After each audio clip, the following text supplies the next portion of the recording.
নবীজি আবু হুরায়রা রাদিয়াল্লাহু তাআলা আনহুর হাত ধরলেন, ধরে গনে গনে 5টা জিনিস শিখিয়ে দিয়েছে। কয়টা?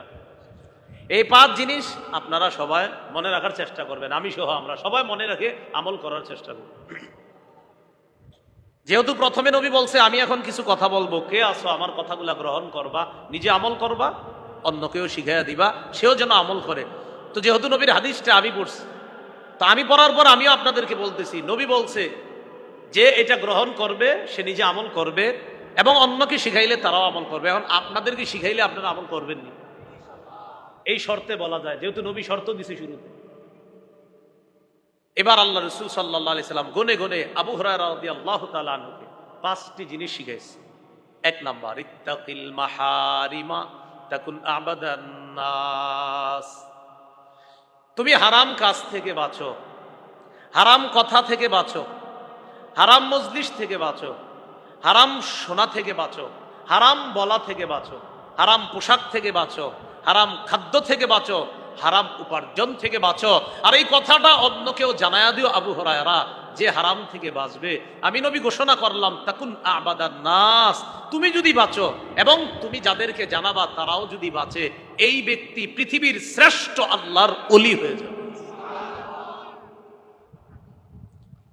আপনাদের এই এলাকায় কেউ যদি আপনারা হারাম কাজ না করেন, হারাম কথা না বলেন, হারাম কথা না শোনেন, হারাম খাদ্য না খান, হারাম পোশাক না পরেন, হারাম উপার্জন না করেন, বিশ্বাস করেন আপনাকে হয়তো এই এলাকার মানুষ অতটা দাম দেয় না, বাংলাদেশের কেউ হয়তো আপনাদের চিনেও না, এই এলাকায় বড় বড় কোনো অনুষ্ঠান হইলে হয়তো আপনারা তেমন কেউ পাত্তাও দেয় না, কোনো দরবার মিটিংয়ে আপনারা তেমন গনেও না, আপনার কথা এলাকাবাসী তেমন একটা গ্রহণ করেও না। কিন্তু জানেন আপনার একটা ভালো গুণ আছে, আপনি হারাম শোনেন না, হারাম বলেন না, হারাম খান না, হারাম ছুঁয়ে দেখেন না, হারাম উপার্জন করেন না, কম খান তো হালাল খান, বেশি খান তো হালাল খান, পরিধান করেন তো হালাল পরিধান করেন।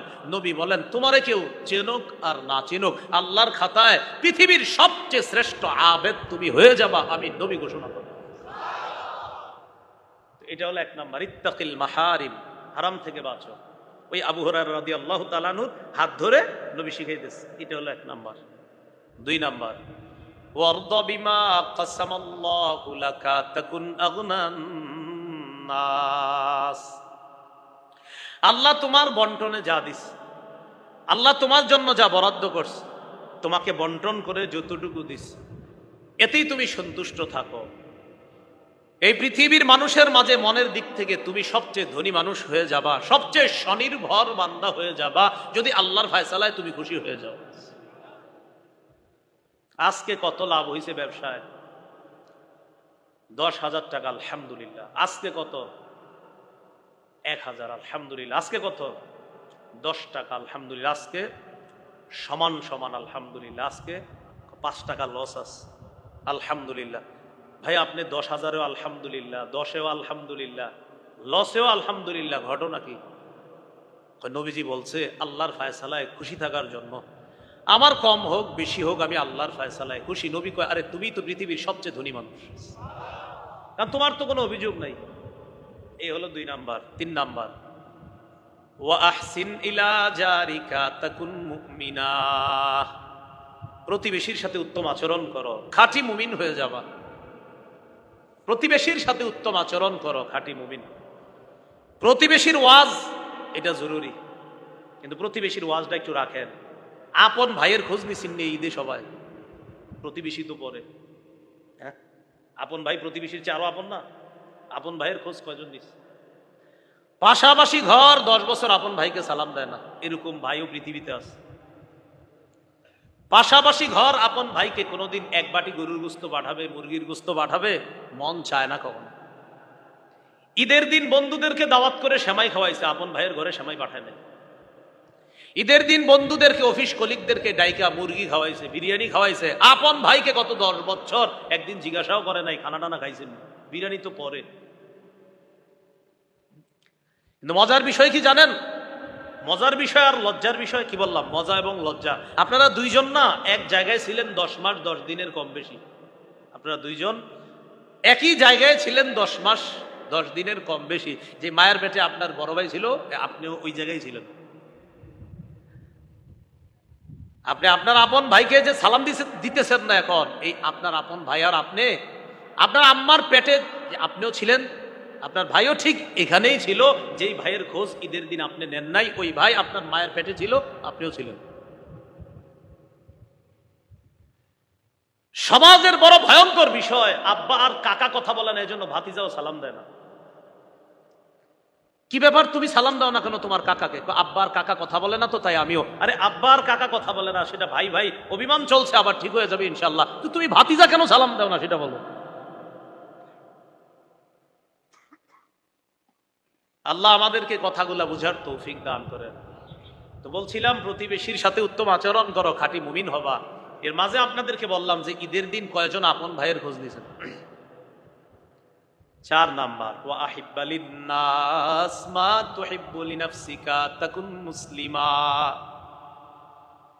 নিজের জন্য যা পছন্দ করো, মানুষের জন্য তা পছন্দ করবা, খাঁটি মুসলমান হয়ে যাবা। 5 নাম্বার, ওয়ালা তুকসিরিদ দিহকা ফাইন্না কাসরাতাদ দিহকি তুমিতুল কলবা। বেশি হাসবা না, বেশি হাসি অন্তর মৃত বানায়া দেয়। বেশি হাসবা না, বেশি হাসি অন্তর মৃত বানিয়ে দেয়।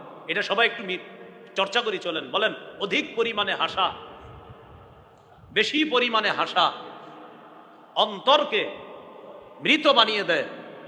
আজকে থেকে কান্না করব বেশি, হাসবো কম। তাহলে বেশি হাসির ক্ষতি কি? অন্তর মৃত বানায় দেয়, অন্তর মরা বানায় দেয়, অন্তর মৃত বানায় দেয়। দেখবেন যারা বেশি হাসাহাসি করে, এরা গত 50 বছর মুনাজাতে কাঁদতেই পারেনি। কানবে কিভাবে? এর তো কান্না আসেই না।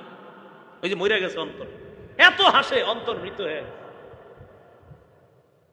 এটা একদম শক্ত হয়ে গেছে, হাসতে হাসতে মৃত হয়ে গেছে। এখন আর কান্না আসে না চোখ দিয়ে। বন্ধুদের সাথে একটু গল্প করতেই পারেন, এত পরিমাণ হাসাহাসি হয়, এক পর্যায়ে কল্প এমন শক্ত হয় আর কান্না করে না। এখন আর কান্না আসেও না, কান্না করবে। তো আবু হুরায়রা রাদিয়াল্লাহু তাআলা আনহুর হাত ধরে কয়টা জিনিস শিখাইছে? আমি 5টা আবার বলছি, একটু মন দিয়ে শুনেন। 1 নাম্বার, নবীজি বললেন, আবু হুরায়রা তুমিও নিজে আমল করবা, অন্যদেরকে শিখাইয়া দিবা, তারাও যেন আমল করে। 1 নাম্বার, হারাম থেকে বাঁচো, খাঁটি আবেদ হয়ে যাবা। 2 নাম্বার, আল্লাহ তোমার জন্য যা ফয়সালা করেছেন এটাতে তুমি সন্তুষ্ট হয়ে যাও, তুমি পৃথিবীর সবচেয়ে স্বনির্ভর বান্দা হয়ে যাবা। 3 নাম্বার, প্রতিবেশীর সাথে উত্তম আচরণ করো, খাঁটি ইমানদার হয়ে যাবা। 4 নাম্বার, নিজের জন্য যা পছন্দ করো, অপরের জন্য সেটা পছন্দ করবা, খাঁটি মুসলমান হয়ে যাবা। 5 নাম্বার, বেশি হাসবা না, বেশি হাসি অন্তর মৃত বানিয়ে দেয়। আল্লাহ আমাদের সকলকে হারাম বলা, শোনা, হারামের মজলিসের পাশে যাওয়া, হারাম পোশাক পরিধান করা, হারাম পেটে নেওয়া ইত্যাদি সব ধরনের হারাম থেকে বাঁচার তৌফিক দান করুন।